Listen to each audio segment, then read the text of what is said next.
வாழ்த்துக்களை நான் தெரிவித்துக் கொள்கிறேன். விசேஷமாக நாம் வேத வசனத்திலே நாம் இன்றைக்கு 1ஆம் பாடத்திலும் 2ஆம் பாடத்திலும் வாசிக்க கேட்ட பகுதியிலிருந்து ஒரு செய்தியை நாம் கற்றுக்கொள்ளப் போகிறோம். அது என்னவென்று சொன்னால், மற்றவரோடு உங்களை ஒப்பிடாதீர்கள். Do not compare with others. இன்றைக்கு நாம் நிறைய நேரங்களிலே நாம் மற்றவர்களோடு நம்மை ஒப்புமை செய்து பார்த்து கொள்ளுகிறோம். மற்றவர்களோடு நாம் அடுத்தவர்களோடு ஒப்புமை செய்து பார்ப்பது என்பது நம்முடைய வாழ்க்கையிலே நிறைய பிடிச்சதாக இருக்கிறது. We love to do that one. நாம் அதை செய்வதற்கு நாம் அதை நேசிக்கிறோம் என்பதுதான் அர்த்தமாக இருக்கிறது. கலாத்தியர் 6ஆம் அதிகாரம் 4வது வசனம் 5வது வசனத்தை வாசியுங்கள். கலாத்தியர் 6:4-5.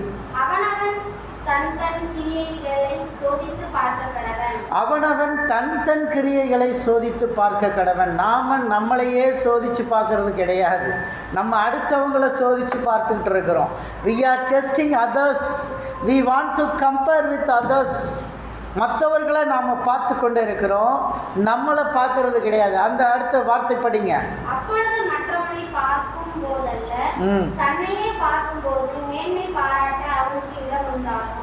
அது மற்றவர்களை பார்த்தால் நம்மை மேன்மை பாராட்ட முடியாது, நம்மை பார்த்தால் தான் நாம் மேன்மை பாராட்டி கொள்ள முடியும். அடுத்த வசனம் என்ன சொல்லுகிறது?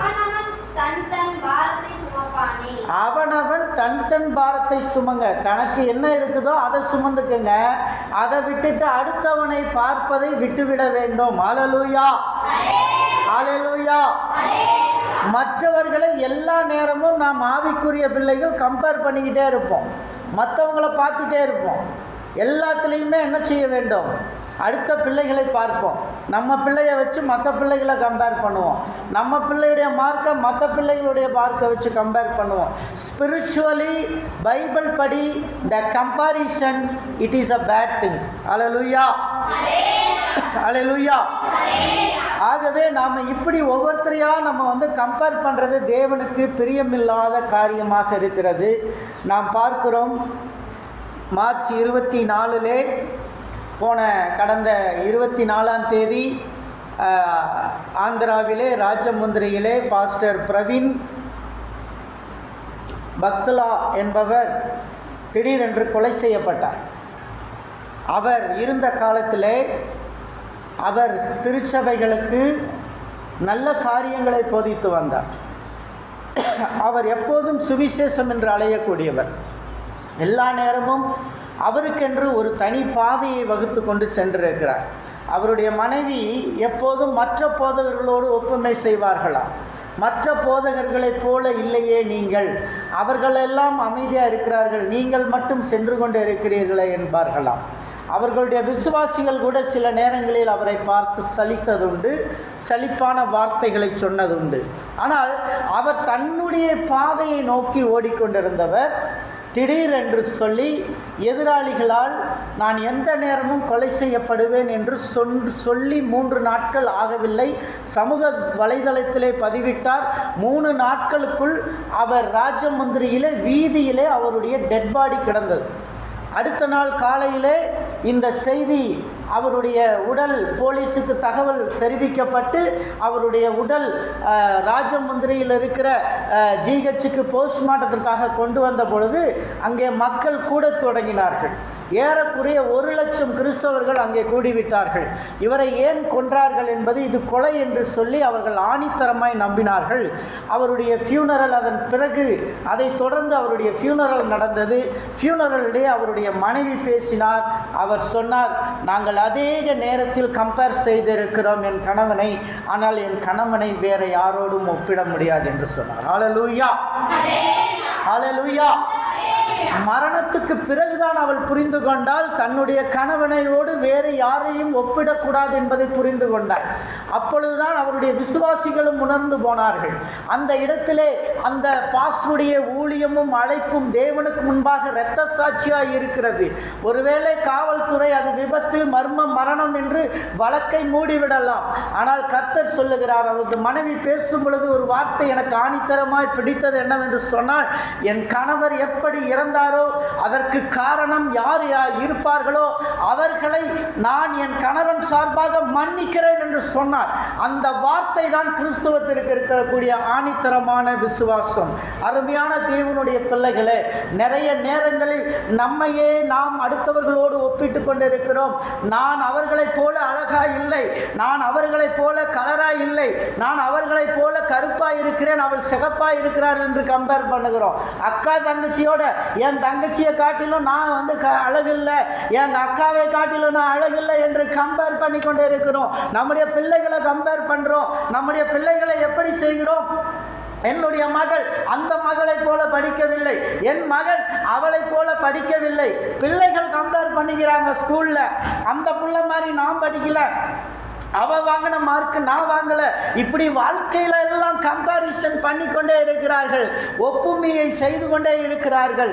நிறைய நேரத்தில் என் தந்தை அந்த தந்தையை போல என் தந்தை இல்லை, என் தாய் அப்படி இல்லை என்று கம்பாரிசன் செய்து கொண்டு இருக்கிறார்கள். அநேக நேரங்களிலே என் கணவர் அவர் அந்த கணவரை போல இல்லை, என் மனைவி அந்த மனைவியை போல் இல்லை என்று சொல்லி நாம் ஒப்புமை பார்த்து கொண்டு இருக்கிறோம். அருமையான தேவனுடைய பிள்ளைகளே, ஆவிக்குரிய பிள்ளைகள் எப்போதும் நம்மை நாமே பார்க்க வேண்டும் என்று வேதவசனம் சொல்லுகிறது. சகோதரனே, உன் கண்ணில் இருக்கும் துரும்பை முதலில் பார், பிறகு உன் சகோதரனுடைய கண்ணில் இருக்கும் உத்திரத்தை நீ எடுத்து போடுவாய் என்று வேதவசனம் சொல்லுகிறது. முதலில் உனக்குள் என்ன இருக்கிறது என்று ஆராய்ந்து பார்க்க வேண்டும் தேவனுடைய பிள்ளைகளே. இப்படியாக வேதவசனம் சொல்லுகிறது. 2 கொரிந்தியரின் புஸ்தகம் 10ஆம் அதிகாரம் 12வது வசனத்தை யாராவது ஒருவர் வாசியுங்கள். 2 கொரிந்தியரின் புஸ்தகம் 10-12.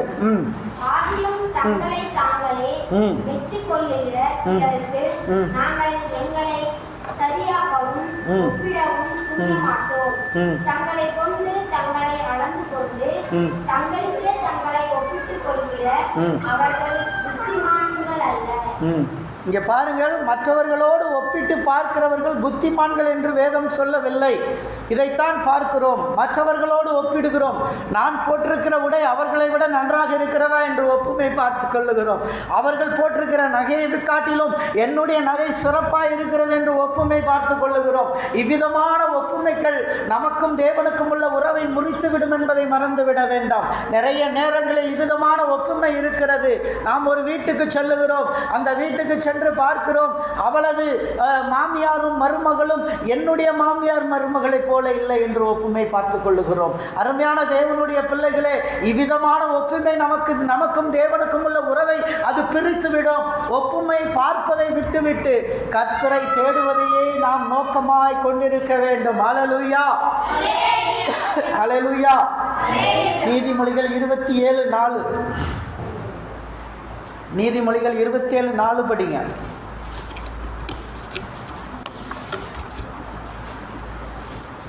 உக்கிரம் கொடுமை உள்ளது, கோபம் நிஷ்டூரம் உள்ளது, பொறாமையோ வென்றவர் பொறாமை வென்றல் அதற்கு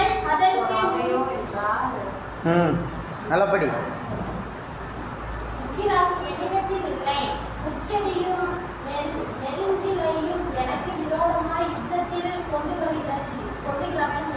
வருகிறவன் யார்? நான் அவைகளுக்கு வந்து அவைகளை ஏகமாய் கொடுத்து விடுவேன். இதை பாருங்க, இதில் முக்கியமாக சொல்கிறது பொறாமை. நமக்கு இந்த கம்பேரிசன் எங்கே வரும் தெரியுமா? நமக்குள்ள பொறாமைக்காக வரும். கம்பேரிசன் இஸ் கம்ஸ் 27:4 சொல்லியிருக்கு. பொறாமை, இந்த பொறாமை என்பது கொடூரமானது.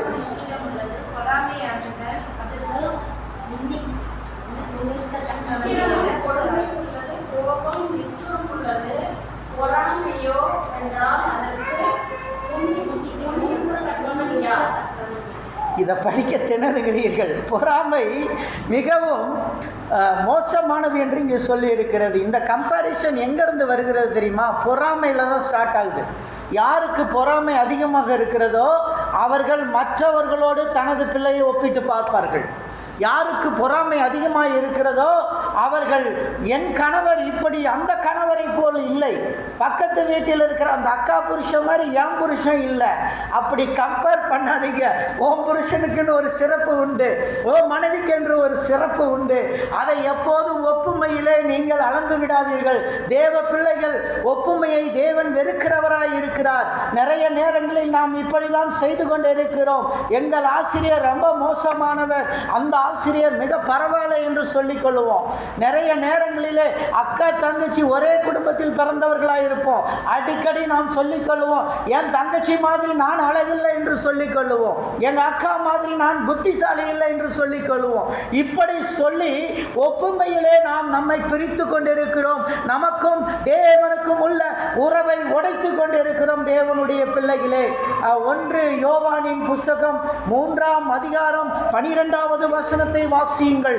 1 யோவான் 3:12 வாசியுங்கள். 3:12. பொல்லாங்கானால் உண்டாயிருந்து தன் சகோதரனை கொலை செய்த காயினை போல் இருக்க வேண்டாம். அவன் எதி நிமித்தம் அவனை கொலை செய்தான். தன் கிரியைகள் கொள்ளாதவைகளும் தன் சகோதரனுடைய கிரியைகள் நீதி உள்ளவைகளுமாய் இருந்ததின் நிமித்தம்தான். காயினும் ஆபேலையும் நாம் பார்க்கிறோம். காயின் காணிக்கைகளை கர்த்தரிடத்திலே கொண்டு வருகிறான். அவன் விவசாய தொழில் செய்தவனாக இருந்தான். விவசாயம் முடிந்த பிறகு கர்த்தரிடத்திலே அவன் என்ன செய்தான்? காணிக்கையை கொண்டு வந்தான். அவன் கொண்டு வந்து தன்னுடைய விவசாயத்தில் முதல் தலையீற்றுகளை தேவனுக்கு கொண்டு வந்தான். ஆபேலும் அப்படியாக ஆடு மேய்த்து கொண்டு இருந்தான். அவன் ஆடுகளை கொண்டு வந்து காணிக்கையாக வைத்தான். ரெண்டையும் காணிக்கையாக கொடுக்கப்பட்டிருந்தாலும் ஆபேலின் காணிக்கையை கர்த்தர் அங்கீகரிக்கிறார். காயினின் காணிக்கையை கர்த்தர் வெறுக்கிறார். கர்த்தர் அதை உதாசீனப்படுத்துகிறார். இந்த இடத்திலே காயினின் முகநாடி வேறுபட்டது. காயின் தன்னுடைய சகோதரன் மீது பொறாமை கொள்ளுகிறான். அவன் தன்னையும் தன் சகோதரனுடைய காணிக்கையும் கம்பேர் செய்து பார்க்கிறான். அங்கே வாழ்க்கையில் ஒரு ஒப்புமையை செய்து பார்க்கிறான். மற்றவர்களோடு ஒப்பிடாதீர்கள் என்று வேதம் சொல்லிக் கொண்டிருக்கும் பொழுது தன் சகோதரனை ஒப்பிட்டு பார்க்கிறான். தன் சகோதரன் நம்மை விட உயர்ந்து விட்டான், அவன் காணிக்கையை கர்த்தர் அங்கீகரித்து விட்டார், அவனை தேவன் ஆசீர்வதித்திருக்கிறார் என்ற பொறாமையினாலே தன் சகோதரனையே கொலை செய்கிறதை நாம் பார்க்கிறோம். அருமையான தேவனுடைய பிள்ளைகளே, இவ்விதமாக நாம் அடுத்தவர்களோடு ஒப்பிட்டு நாம் பார்க்க வேண்டாம். நமக்கென்று தேவன் அநேக கிருபைகளை கொடுத்திருக்கிறார். நமக்கென்று தேவன் புதிய புதிய கிருபைகளை கூட்டி கொடுத்து கொண்டிருக்கிறார். அனுதினமும் நமக்கு கொடுத்திருக்கிற திறமைகளை நாம் அளந்து பார்ப்போம். நமக்கு கொடுத்திருக்கிற நல்ல தாளந்துகளை அளந்து பார்ப்போம். அப்படியாக அளந்து பார்த்து நம்மை நாமே அறிந்து புரிந்து செயல்படுவோம். தேவனுடைய பிள்ளைகளே, சங்கீதம் 31:15 வாசியுங்கள். சங்கீதம் 31:15. என் காலங்கள் உமது கரத்தில் இருக்கிறது. என் சத்துருக்களின் கைக்கும் என்னை துன்பப்படுத்துகிறவர்களின் கைக்கும் என்னை தப்புவியும். இங்கே பார்க்கிறோம், நம்முடைய கரங்கள் கர்த்தரின் கைகளிலே இருக்கிறது. மற்றவர்களை கம்பேர் செய்து நம்முடைய கரங்களை நாம் பார்த்து கொள்ள வேண்டிய அவசியம் இல்லை. நம்முடைய கரம், நம்முடைய வாழ்க்கை, நம்முடைய தாளந்துகள், நமக்கு தேவன் கொடுத்த அழகு, தேவன் கொடுத்த எல்லா நல்ல ஈவுகளும் நமக்கென்று தேவன் கொடுத்திருக்கிறார். அதை மற்றவர்களோடு ஒப்பிட்டு பார்க்க வேண்டிய அவசியம் இல்லை. நமக்குள்ளே நிறைய பேருக்கு தெரியும், நம்முடைய அப்பா இருக்கிறார் என்று வைத்துக் கொள்ளுங்கள், 2-3 பிள்ளைகள் இருக்கிறார்கள் என்று வைத்துக் கொள்ளுங்கள். அப்பா ஒரு பிள்ளைக்கு ஒரு முட்டாயை கொடுத்து விட்டால் இன்னொரு பிள்ளை கோபித்துக் கொள்ளும். அந்த பிள்ளை சொல்லும், அப்பா எனக்கு அந்த முட்டாயை தரவில்லை, அந்த பிள்ளைக்கு மட்டும் கொடுத்து விட்டாள் என்று. ஆனால் அந்த பிள்ளையும் தன் உரிமையை கோருகிறார். அப்பா அந்த பிள்ளைக்கு ஏன் கொடுத்தார் என்று தகப்பனுக்கு தான் தெரியும். அருமையான தேவனுடைய பிள்ளைகளே, இப்படித்தான் நாம் பிள்ளைகள் ஒவ்வொருவரும் செய்து கொண்டிருக்கிறோம். அநேக நேரங்களிலே மற்ற பிள்ளைகளுக்கு ஒரு சிறிய முக்கியத்துவத்தை கொடுத்து விட்டால் தந்தையே கோபித்துக் கொள்ளுகிறோம். ஹல்லேலூயா, ஹல்லேலூயா. நிறைய நேரங்களில் இப்படி ஒப்புமைகள் நம்முடைய வாழ்க்கையிலே போய்கொண்டிருக்கிறது. எலியா என்ற தீர்க்கதரிசியை உங்களுக்கு தெரியும். எலியா ஒரு பெரிய தீர்க்கதரிசி. அவன் என்ன செய்தான்? 400 தீர்க்கதரிசிகளை பிடித்து அவன் கொலை செய்தான். அது கள்ள தீர்க்கதரிசிகள், பொய் உபதேசம் செய்கிறவர்களை அவன் பிடித்து கொலை செய்து விட்டான். கொலை செய்தபடியினாலே யோசபேலுக்கு இந்த செய்தி போகிறது. அப்பொழுது யோசபேல் பேரரசியாக அந்த நாட்டிலே ஆட்சி செய்து கொண்டு கொண்டிருக்கிறார். ராணி அம்மா யோசபேலுக்கு போகிறது. யோசபேல் சொல்லுகிறாள், நாளைக்கு காலையில் இந்நேரத்தில் இந்த எலியா என்பவனை நான் கொன்று நான் ஒரு தீர்க்கதரிசிக்கு பதிலாய் நான் செய்யாவிட்டால் என்னுடைய தேவர்கள் அனைவரும் சேர்ந்து எனக்கு தீர்ப்பு கேட்பார்கள் என்று சொல்லி யோசபேல் சொல்லி அனுப்புகிறாள். இந்த செய்திக்கு முன்பாகவே கர்த்தர் சொன்னார், நீ போகிற தூரம் ரொம்ப தூரம், நீ கிளம்பி நான் சொல்ற இடத்துக்கு போன்னு சொல்லி எலியாவை அனுப்பிவிட்டார். எலியா அங்கே போனார். அங்கே போய் எலியா ஜெபிக்கிறான், ஆண்டவரே, நான் என்னுடைய முற்பிதாக்களைப் போல நான் மிகவும் தாளந்துள்ளவன் அல்ல என்று சொன்னார் எலியா. நான் என் முற்பிதாக்களைப் போல நான் பெரிய காரியங்கள் ஒன்றும் செய்யவில்லை என்று சொல்லுகிறான். அருமையான தேவனுடைய பிள்ளையே, எலியா ஒரு பெரிய தீர்க்கதரிசி. எலியாவுக்கென்ற கிருபையை தேவன் கொடுத்திருக்கிறார். ஆனால் அவன் என்ன செய்கிறான்? எனது முற்பிதாக்கள் மோசேயை போல நான் ஒன்றும் செய்யவில்லை, ஆபிரகாமை போல நான் ஒன்றும் செய்யவில்லை. மோசே என்ன செய்தார்? கண்மலை அடித்து தண்ணீரை கொண்டு வந்தார், செங்கடலை பிளந்தார், அதை போல் நானும் ஒன்றும் செய்யவில்லை என்று சொல்லுகிறான். மோசேயோடு தன்னை கம்பேர் செய்து பார்த்து கொண்டிருக்கிறார். மோசேயோடு தன்னை ஒப்புமை செய்து பார்த்து கொண்டிருக்கிறார். அடுத்ததாக என்ன செய்தார்? ஆபிரகாமை போல நான் ஒன்றும் செய்யவில்லை, ஆபிரகாம் எவ்வளவு விசுவாசமாய் இருந்தான், என்னுடைய முற்பிதாக்கள் அவர்களைப் போல நான் ஒன்றும் செய்யவில்லை என்று சொன்னான். அருமையான தேவனுடைய பிள்ளைகளே, நிறைய நேரங்களில் நம்மளை பற்றி சொல்லுவாங்க, உங்கள் அப்பா மாதிரி எல்லாம் வராதுடா, உங்கள் அப்பா எப்படிப்பட்ட ஆள் என்றுவார்கள். அருமையான தேவனுடைய பிள்ளையே, அப்பாவை வைத்து மகனை கம்பேர் பண்ண வேண்டாம். மகனுக்கென்ற ஒரு தனி சிறப்பை தேவன் கொடுத்திருப்பார். அல்லேலூயா, அல்லேலூயா. ஆகவே தந்தையை விட மகன் பரவாயில்லை என்றும் கம்பேர் செய்ய வேண்டாம், அல்லது தந்தை மாதிரி மகன் வரவில்லை என்றும் கம்பேர் செய்ய வேண்டாம். Don't compare your children with anyone, because your children has a special calling and special will that God has put for them. அவர்களுக்கென்று தேவன் ஒரு தனி அழைப்பை கொடுத்திருக்கிறார். தனியான பிரத்யேகமான ஒரு அழைப்பை கொடுத்து அவர்களை நடத்தி கொண்டிருக்கிறார். அருமையான தேவனுடைய பிள்ளைகளே, இதை நீங்கள் அறிந்து செயல்படும் பொழுது இவ்விதமான காரியங்களை நீங்கள் அறிந்து கொள்ள முடியும். எலியா இப்பொழுது சொல்லுகிறான், என் முற்பிதாக்கள் செய்ததைப் போல நான் செய்யவில்லை. மோசே கண்மலை அடித்தான், அதே போல நான் அடிக்கவில்லையே. அதே போல செங்கடலை பிளந்தான், அதே போல நான் பிளக்கவில்லையே என்று சொல்லுகிறான். ஆனால் அவனை பார்த்து கர்த்தர் சொல்லுகிறார், மோசே கண்மலை அடித்தான், ஆபிரகாம் செய்ததைப் போல நீ செய்யவில்லை. ஆனால் நீ எனக்கு எதிராக இருந்த 400 தீர்க்கதரிசியை வெட்டி இருக்கிறாய். அல்லேலூயா, அல்லேலூயா. நீ உனக்கென்ற ஒரு தனி சிறப்பு. எலியாவின் சிறப்பு மோசேக்கு வராது, மோசேயின் சிறப்பு எலியாவுக்கு வராது. அருமையான சகோதரனே, சகோதரியே, இங்கே அமர்ந்திருக்கிற ஒவ்வொருவருக்கும் நான் சொல்லுகிறேன், என்னுடைய சிறப்பு உங்களுக்கு வராது, உங்களுடைய சிறப்பு எனக்கு வராது. ஒவ்வொருவருக்கும் தேவன் பிரத்யேக சிறப்புகளை உண்டாக்கி வைத்திருக்கிறார். ஒவ்வொருவருக்கும் ஒவ்வொரு விதமான தாளந்துகளை உண்டாக்கி வைத்திருக்கிறார். நிறைய நேரங்களிலே நீங்கள் பார்க்கும் பொழுது உங்கள் கணவரை பார்ப்பீர்கள். அந்த கணவர் பார் எவ்வளவு சுறுசுறுப்பாக இருக்கிறார், அவர் எவ்வளவு சுறுசுறுப்பாக போய்கொண்டு இருக்கிறார். அவரை போல என் கணவர் இல்லையே, என் கணவர் எப்போதும் மொபைலை நோண்டிக்கொண்டு இருக்கிறார், என் கணவன் எப்போதும் என்னிடத்தில் பேசுவதில்லையே, பக்கத்து வீட்டு கணவர் எப்படி கவனித்துக் கொள்ளுகிறார், அவர் எப்படி வண்டியில் கூட்டி செல்லுகிறார், நான் அல்லவா என் கணவனை கூட்டிக் கொண்டு செல்லுகிறேன் என்றெல்லாம் யோசித்துக் கொள்ளுகிறோம். அப்படி யோசிப்பது அல்ல. மற்றவர்களோடு உன் கணவனை ஒப்பிடாதே, மற்ற மனைவியோடு உன் மனைவியை ஒப்பிடாதே, மற்ற பிள்ளைகளோடு உன் பிள்ளைகளை ஒப்பிடாதே. உன் சகோதரியை போல் நான் இல்லை, என் சகோதரியை போல என் தங்கச்சி மாதிரி நான் அழகில்லை, என் தங்கச்சி மாதிரி பிசினஸ் என்னால பண்ண முடியல என்று ஒப்புமையிடாதே.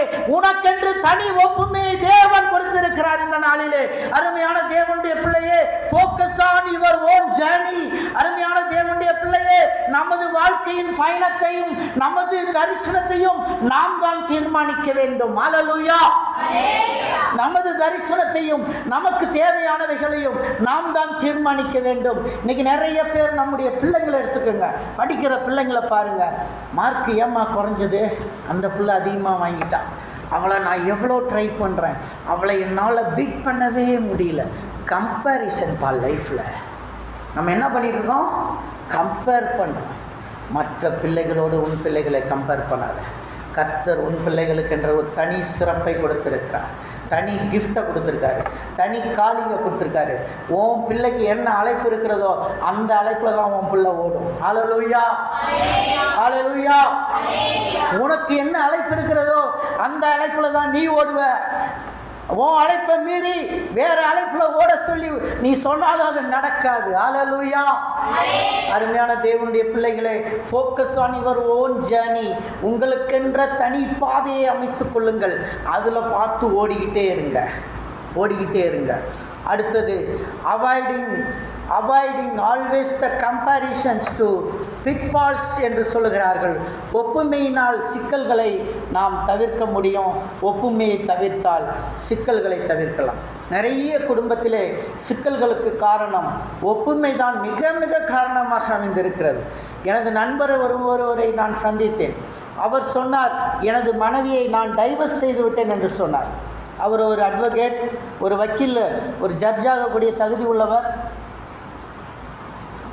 ஜட்ஜுக்காக இன்டர்வியூக்கெல்லாம் தயாராகிட்டு இருக்காரு.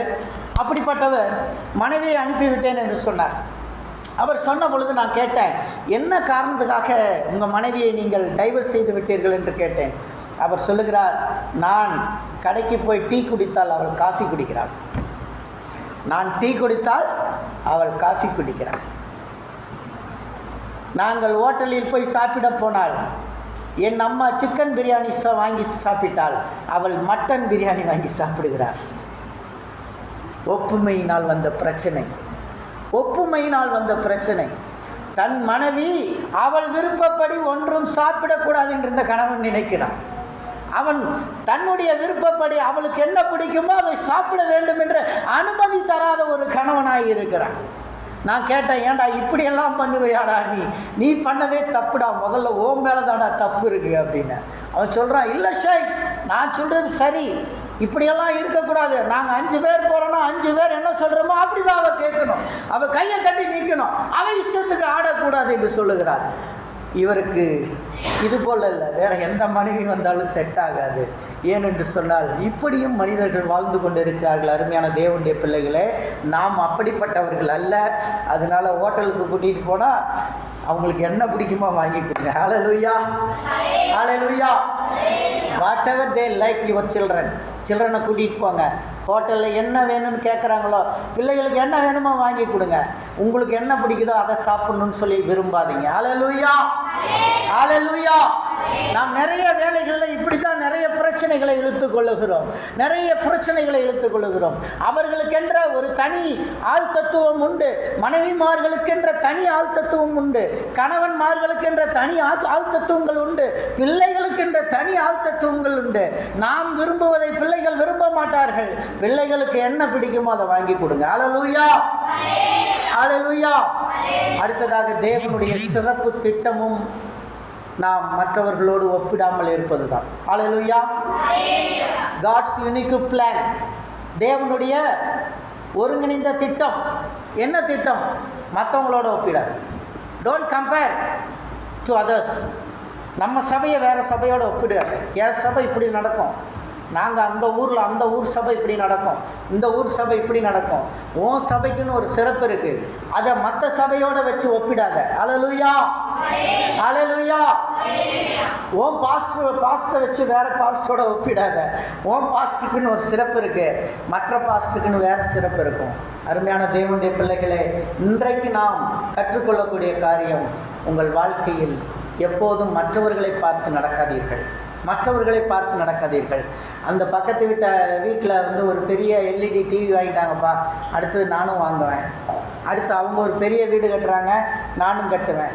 அவங்க கார் வாங்குறாங்க, நானும் கார் வாங்குவேன். 2 நாளைக்கு முன்னாடி காரை பற்றி நான் ஒரு இது போட்டிருந்தேன் சர்ச் குரூப்பில் போட்டிருந்தேன். எத்தனை பேர் பார்த்தீங்கன்னு தெரியாது.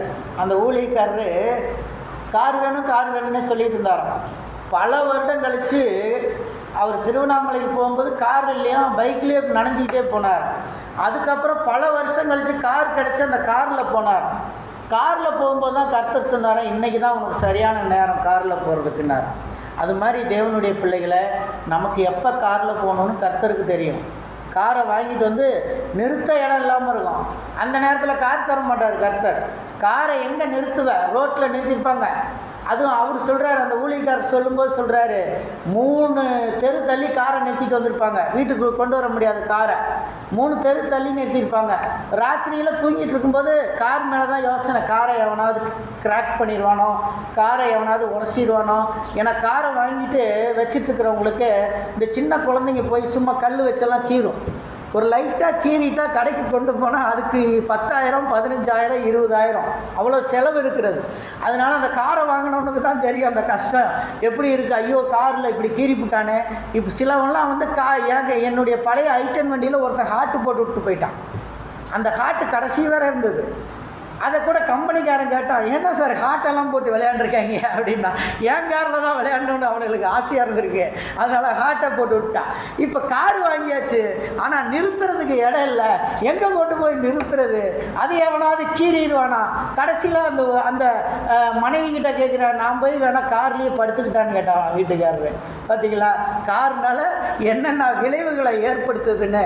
இந்த மாதிரி நமக்கு எப்போ தேவையோ அப்போ கர்த்தர் தருவார், நமக்கு எப்போ வேணுமோ அப்போ கிடைக்கும். அடுத்தவங்களை பார்த்து நம்மளை கம்பேர் பண்ணவே பண்ணாதீங்க. ஹல்லேலூயா, ஹல்லேலூயா. அடுத்தவங்களை வச்சு கம்பேர் பண்ணாதீங்க, அடுத்தவங்களை வச்சு கம்பேர் பண்ணாதீங்க. உங்கள் பிள்ளைகள் மேலே கை வச்சு ஜெபம் பண்ணணும். ஆண்டவரே, என் பிள்ளைக்குன்னு ஒரு ஸ்பெஷல் வச்சுருக்கீங்க, என் பிள்ளைக்குன்னு ஒரு திட்டம் வச்சுருக்கீங்க, அந்த திட்டம் நிறைவேறதுக்காக நான் காத்திருக்கிறேன்னு ஜெபம் பண்ணுங்க. உங்கள் பிள்ளைங்க படிச்சுட்டு இருக்கலாம், என் பிள்ளைகளுக்குன்னு ஒரு திட்டம் வச்சுருக்கீங்க ஏசப்பா, அது என்னைக்கு இருந்தாலும் நிறைவேறணும்னு சொல்லி ஜெபம் பண்ணுங்க. அதை விட்டு போட்டு அந்த வீட்டு பிள்ளை மாதிரி நீ இல்லைடா, நீ பாரு, அது பாரு எவ்வளோ ஒழுக்கமாக இருக்குது, அது அங்கே என்ன ஆயோக்கியத்தனம் பண்ணுதுன்னு அவங்க அம்மாவுக்கு போய் கேட்டால் தான் தெரியும். நம்ம பார்வைக்கு அவன் நல்ல பையனா தெரியுவான். நம்ம நினைப்போம், அந்த பையனை பாரு எவ்வளோ நீட்டாக இருக்கான், எவ்வளோ சுத்தமாக இருக்கான், நீயும் இருக்கியே என்று நாம் ஒப்புமை இட்டுக்கொள்வோம். அந்த பையன் நல்ல ஃபர்ஸ்ட் மார்க் வாங்கிட்டான், நீ எடுக்கவே இல்லையே என்று நாம் ஒப்புமை கொடுப்போம். அருமையான தேவனுடைய பிள்ளைகளை, நம்ம பிள்ளைகளை யாரோடும் ஒப்பிடாதீர்கள். நம்ம பிள்ளைகளுக்குன்னு ஒரு சிறப்பை கர்த்தர் கொடுத்திருக்கிறார். ஹல்லேலூயா. நம்ம பிள்ளைகளுக்குன்னு ஒரு பிளானை கொடுத்திருக்கிறார், ஒரு திட்டத்தை வைத்திருக்கிறார். அந்த காட்ஸ் யூனிக் பிளான் இருக்கு நம்ம பிள்ளைகளுக்கு. கடவுளுடைய ஒருங்கிணைந்த திட்டம், கடவுளும் என் பிள்ளையும், கடவுளும் என் மகனும், கடவுளும் என் மகளும் என்ற ஒரு திட்டம் இருக்கிறதே. அந்த திட்டத்தை கர்த்தர் நிறைவேற்றுவதற்கான நாள் வரும்போது தான் தெரியும். அது இன்னைக்கே தெரியாது, இன்னைக்கே அது நடக்குமானும் தெரியாது. கடவுளும் என் மகனும், கடவுளும் என் மகளும் என்ற ஒரு திட்டம் உண்டு. The God's unique plan, that plan will be happen after 18 years. ஒருவேளை 18 வருஷம், ஒருவேளை 10 வருஷம், ஒருவேளை 20 வருஷம் ஆகலாம். ஆனால் 20 வருஷத்துக்கு அப்புறம் தான் கடவுளுடைய திட்டமே நமக்கு புரியும். ஹல்லேலூயா, ஹல்லேலூயா. ஆனால் கை குழந்தையாக இருக்கும்போதே நம்ம ஒரு திட்டத்தை போட்டுக்கிட்டு இருக்கிறோம்.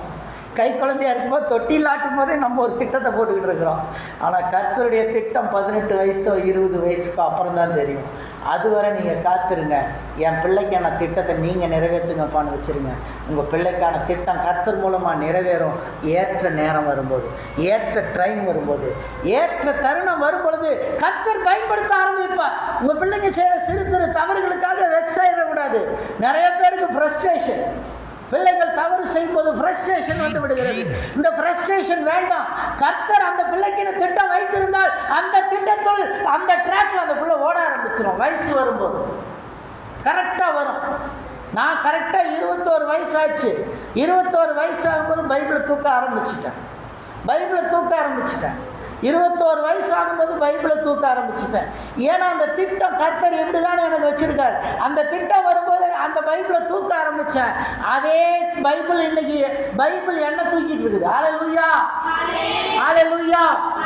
இன்னைக்கு வேதம் நம்மளை தூக்குது, பைபிள் எனக்கு சாப்பாடு போட்டுக்கிட்டு இருக்குது. அருமையான தேவனுடைய பிள்ளைகளை, சின்ன வயதில் பிள்ளைகளுக்கு மனப்பாட வசனத்தை சொல்லிக் கொடுங்க, பைபிளை தூக்குறதுக்கு சொல்லிக் கொடுங்க.